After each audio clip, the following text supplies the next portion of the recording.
3-1. Est-ce que vous êtes conquis par les Bleus ce soir, Daniel? Conquis, c'est un bien grand mot.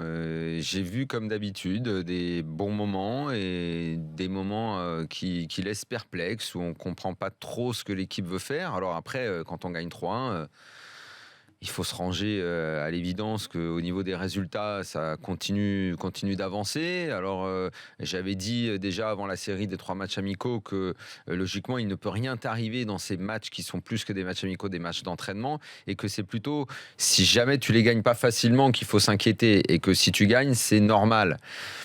Bon, l'équipe d'Italie, c'est 75% l'équipe espoir à peu près, Simonet ? Pas 75, mais pas 50, loin, oui, un peu. Ouais, Ou quand même, une pas équipe expérimentée. qui s'est un peu battue, qui a essayé par moments et qui a proposé, surtout en début de seconde période, une belle opposition.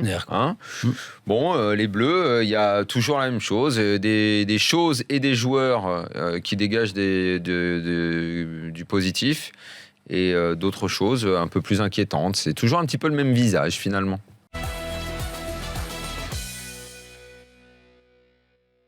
Je trouve que s'il y avait un endroit où ce soir l'Italie était vraiment faible, c'était le milieu de terrain.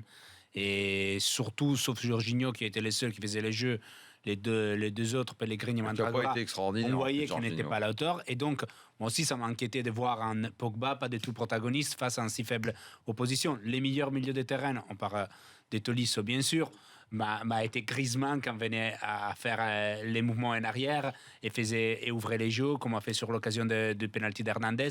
Et là, tu vois que l'Italie n'avait aucune idée de comment arrêter plutôt les mouvements en arrière de Griezmann. Et par contre, Pogba, qu'il avait toute la possibilité, tout l'espace et zéro pressing, parce que Pellegrini, il a fait que des fautes, il n'a rien fait de bon. Mandragora aussi n'était pas extraordinaire.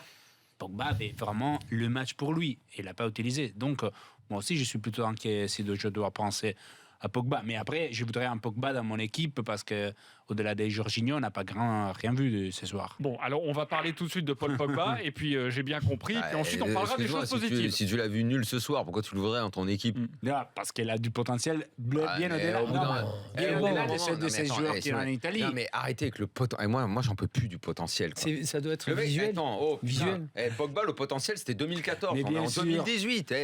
Et Daniel. Si tu me dis le potentiel à la Coupe du Monde 2014, ok, il débarquait, il était tout jeune. Et maintenant, entre-temps, il a fait Juve et Manchester United. Stop le potentiel.